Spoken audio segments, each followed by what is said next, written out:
सभा पर विश्वकर्मा सभा का आयोजन करके समाज के मेरिटोरियस बच्चों को सम्मानित करने का काम किया है। आभार प्रकट करते हैं आयोजकों का कि जिन्होंने इस फंक्शन में हमको बुलाया और 2 शब्द बोलने का अवसर देने का काम किया। जो आज का कार्यक्रम है, जो विशिष्ट क्षेत्र में विशिष्ट स्थान प्राप्त करने वाले हैं, चाहे स्टूडेंट हो, चाहे समाज सोसाइटी के लोग हों, उनको जो सम्मानित किया जा रहा है, ये सम्मान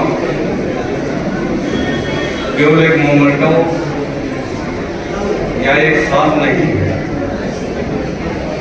या एक जिम्मेदारी का बोझ है कि आप इससे ज्यादा बेटर कर सकते हैं। इसे छात्रों, बच्चे, आप सुनना सीखो। हेलो, मेरी सभी से निवेदन है, प्लीज इनकी बात ध्यान से सुने, प्लीज। बल्कि उन बच्चों को जो सम्मानित किया गया है, उनको जहां ये प्रोत्साहित करने का काम किया गया है, जब शिक्षा में, मेडिकल में या नीट में या कहीं भी और बेटर परफॉर्मेंस कर सकते हो, और यही आपके करने का समय है। बच्चों के विकास, सर्वांगीण विकास का समय यही होता है। एक बच्चे ने कहा कि हम स्पोर्ट्स में ज्यादा ध्यान दें, तो बहुमुखी प्रतिभा का विकास करने का समय यही होता है। और जो माता पिता अपने बच्चों के प्रति सचेत हैं और जो बच्चे अपने कैरियर के प्रति, अपने फ्यूचर के प्रति सचेत हैं, उनको ये बात का एहसास होना चाहिए कि आज हमें इस छोटे से सभागार में सम्मानित होना पड़ा है, और हम ऐसा अवसर लाएं कि देश के सबसे बड़े मंच पर देश के बड़े लोग हमको सम्मानित करने का काम करें, तब ये आज का आयोजन सफल माना जाएगा और प्रोत्साहन करने की दिशा में एक जो है ये सकारात्मक कदम होगा। हम उत्तर प्रदेश सरकार में हायर एजुकेशन मिनिस्टर रहे, तो हायर एजुकेशन मिनिस्टर जो रहता है, वो शिक्षा के तमाम आयामों को, तमाम चीजों को जानने का काम करता है। और हमने जो है विश्वविद्यालय से लेकर के इंजीनियरिंग, मेडिकल कॉलेज से लेकर के तमाम उत्तर प्रदेश के संस्थाओं में और उत्तर प्रदेश के बाहर अन्य राज्यों में भी सरकार में बैठ करके जहां नीतियां बनाने का काम किया, जहां पर बच्चों के आगे बढ़ने के लिए क्वालिटी युक्त शिक्षा यानी प्रोफेशनल एजुकेशन, जिससे कि आप डॉक्टर बन सकते हो, इंजीनियर बन सकते हो, आईएएस बन सकते हो, आईपीएस बन सकते हो या जज बन सकते हो। इस दिशा में हमारे गार्जियंस को और हमारे बच्चों को विशेष प्रयास करना चाहिए। बीए में तो हर व्यक्ति कर लेता है, और आज के जमाने में बीए एमए की कोई उपयोगिता नहीं है। ये केवल जानने के लिए है कि हाँ कुछ पढ़े लिखे हैं, लेकिन जीवन में अगर कोई बड़ी उपलब्धि प्राप्त करनी है तो आपको बड़ा काम करना पड़ेगा। और हम समझते हैं कि हमारे समाज के लड़के जिस दिन बड़ी संख्या में आईएएस, आईपीएस या जजेज बनने का काम करेंगे, उस दिन देश की बागडोर भी संभालेंगे और समाज की सुरक्षा और जो है विकास भी करने में अपना महत्वपूर्ण योगदान देने का काम करेंगे। उत्तर प्रदेश सरकार में बैकवर्ड क्लास कमीशन के चेयरमैन रहते हुए भी हमने ये आदेश किया था कि जो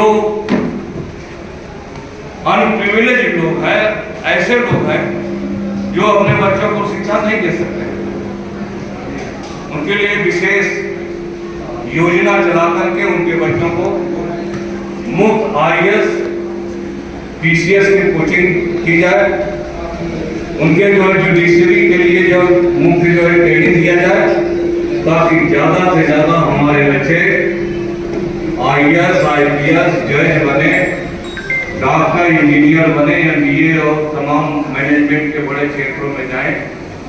समाज का भी नाम रोशन होगा और अपने माँ बाप और परिवार का भी नाम रोशन होगा।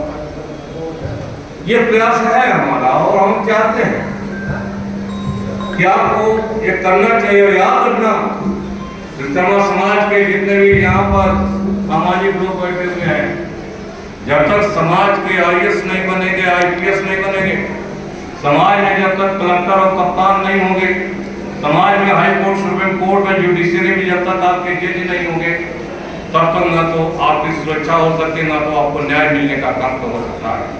और जब तक गवर्नमेंट में आपके लोग विधायक नहीं बनेंगे, मंत्री नहीं बनेंगे, वो मंत्री बन करके जब तक सरकार चलाने का काम नहीं करेंगे, तब तक जो है आपके लिए ना तो नीति बनाई जा सकती है, न आपकी योजनाओं को लागू कराने का काम किया जा सकता है। उत्तर प्रदेश सरकार में हमने शिक्षा मंत्री रह करके जब हमारे हाथ में कलम पहुंची, जब हमें सरकार की ताकत मिली और जब हमने जो है तमाम नीतियां बनाई विकास के, विश्वकर्मा समाज के विकास के लिए, OBC के विकास के लिए, समाज की तमाम क्षेत्रों में बराबर की हिस्सेदारी देने के लिए, तब कहीं जाकर के थोड़ा सा विकास हम उत्तर प्रदेश में कर पाए। लेकिन पूरे हिंदुस्तान का विकास अभी हमारे विश्वकर्मा समाज का अधूरा है। कार्यक्रम हो रहा है 2 दिन बाद भगवान विश्वकर्मा का पूजा पूरे हिंदुस्तान में, सभी राज्यों में, सभी क्षेत्रों में। केवल विश्वकर्मा समाज ही नहीं करता है, बल्कि तकनीकी उद्योग से जुड़े हुए जितने भी लोग हैं, चाहे इंजीनियरिंग कॉलेज हो, चाहे तकनीकी संस्थान हो, इंडस्ट्री हो, उद्योग संस्थान हो, या चाहे जिन क्षेत्र में लगे हुए अन्य बिरादरी के लोग हैं, सब लोग 17 तारीख को भगवान विश्वकर्मा की पूजा करने का काम करते हैं। उन्हें कोई काम नहीं करते, तो भगवान विश्वकर्मा की पूजा करने का काम करते हैं। इससे महत्वपूर्ण त्योहार पर भगवान विश्वकर्मा के तमाम त्योहारों पर छुट्टी घोषित हो सकती है, तो भगवान विश्वकर्मा की पूजा दिवस पर छुट्टी क्यों नहीं घोषित हो सकती? अब सवाल मेरा ये है, और सरकार में 2003 में जब उत्तर प्रदेश गवर्नमेंट में शिक्षा मंत्री थे और हमारे नेता सदैव मुलायम सिंह यादव चीफ मिनिस्टर थे, हमने कहा कि भगवान विश्वकर्मा का पूजा दिवस हिंदुस्तान का सबसे बड़ा पूजा दिवस होता है और बहुत बड़ी संख्या में लोग मनाते हैं। इसलिए 17 सितंबर को भगवान विश्वकर्मा का पूजा दिवस घोषित किया जाए और उत्तर प्रदेश पहला राज्य होगा और आपका बेटा रामा से विश्वकर्मा पहला बेटा होगा जिन्हें उत्तर प्रदेश में भगवान विश्वकर्मा 17 सितंबर का सार्वजनिक अवकाश करके भारी में घोषित करना, पूरे देश में चर्चा हो कि भगवान विश्वकर्मा का पूजा दिवस जो है उत्तर प्रदेश में कुछ दिन छुट्टी करने का काम किया गया है। और सवाल ये है, आज हमारे समाज के नौजवान तमाम बेरोजगार हैं, उनके लिए रोजगार का प्रबंध करने का काम करना। आज हमारे समाज के तमाम लोग जो हमारे रोजगार हैं, लकड़ी के रोजगार, जो लोहे के रोजगार हैं, आज सारे के सारे रोजगार जो है उनकी मदद कहीं से नहीं हो पा रही है। तो केवल सभा सम्मेलन और सम्मान करने से आपका विकास नहीं हो सकता है। जब आप संगठित होकर नीतियां नहीं बनाने का काम करो, जब आप संगठित होकर के आप जो है एकजुट होकर के चलने का काम नहीं करोगे, तब तक विश्वकर्मा समाज को आगे बहुत लड़ाई लड़ने का काम करना। इसलिए इस अवसर पर हम लोग इतना ही करना चाहते हैं, जम्मू कश्मीर के भाइयों, आपके आगे एक अच्छा अवसर है। हम लोग आए, वैसे तो हम आए हैं, अपनी पार्टी का यहाँ इलेक्शन चल रहा है, उसकी कैंपेन में आए हैं, जम्मू कश्मीर के प्रभारी भी है, नाम नहीं लेंगे क्योंकि बार बार इशारा हो रहा है, हमें नाम लेना भी नहीं है। क्यों बार बार खड़े हो जा रहे हो? नाम लीजिए सर, क्यों इतना? नाम लीजिए सर, नाम लीजिए ना। हमसे डर क्यों रहे हो भाई?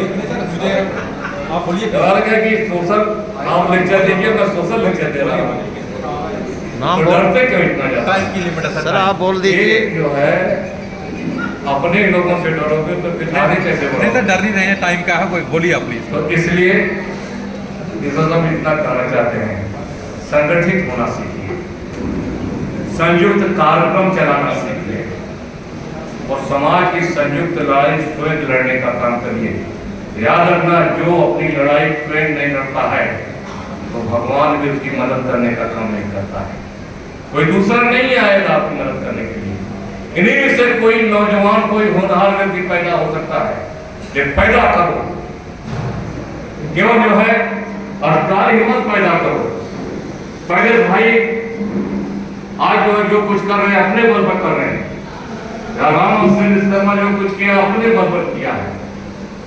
आज इन्होंने हमें धन्यवाद देते हैं। हम गए जब राजकोट में, इन्होंने हमें बुलाया अपना भगवान विश्वकर्मा का भवन मंदिर बनाने का। और मैं समझता हूँ हिंदुस्तान का सबसे बड़ा और सबसे बेहतरीन और सबसे सुंदर मंदिर अगर बन रहा है तो पहले भाई का निर्माण कराने का काम कर रहे हैं। हम आपको बधाई देने का काम कर रहे हैं। लेकिन सामाजिक क्षेत्रों में जब राजनीतिक नेताओं को बुलाकर थोड़ा जो है सुनने की क्षमता रखो। हम कोई पार्टी का प्रचार नहीं कर रहे हैं, लेकिन अगर हम सरकार में मिनिस्टर रहे, कितने मिनिस्टर हैं सरकार में? 2-4 हो सकते हैं। MP MLA पूरे हिंदुस्तान में 2-4 हो सकते हैं। तो अगर रहे तो निश्चित रूप से आप हमारा सहयोग, हमारा उपयोग कर सकते हो। लेकिन हमारे समाज का सबसे बड़ा दुर्भाग्य है, वो जो सब कुछ पाना चाहता है, सरकार से भी पाना चाहता है, राजनीतिक लोगों से भी मदद मांगने का काम करता है, लेकिन राजनेता उसके दरवाजे आ जाता है तो हाथ जोड़ता है कि हमारे दरवाजे मत करो, नहीं तो फला पार्टी का हमारे ऊपर लेवल लग जाएगा। सर आपकी पार्टी कौन सी है? ये दोहरा ये तो बता चलेगा, ये तो बता समाज दीजिए। कभी तरक्की नहीं कर सकता।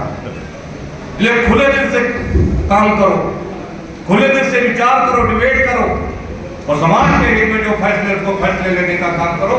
कोई आपको आगे बढ़ने से रोक नहीं सकता है। अंत में एक बार फिर सभी आयोजकों का और सभी लोगों का धन्यवाद व्यक्त करते हुए अपनी बात समाप्त करता हूँ। जय हिंद, जय समाजवाद, जय हिंद समाज।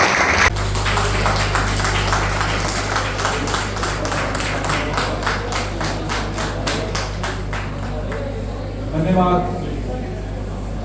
सर सामने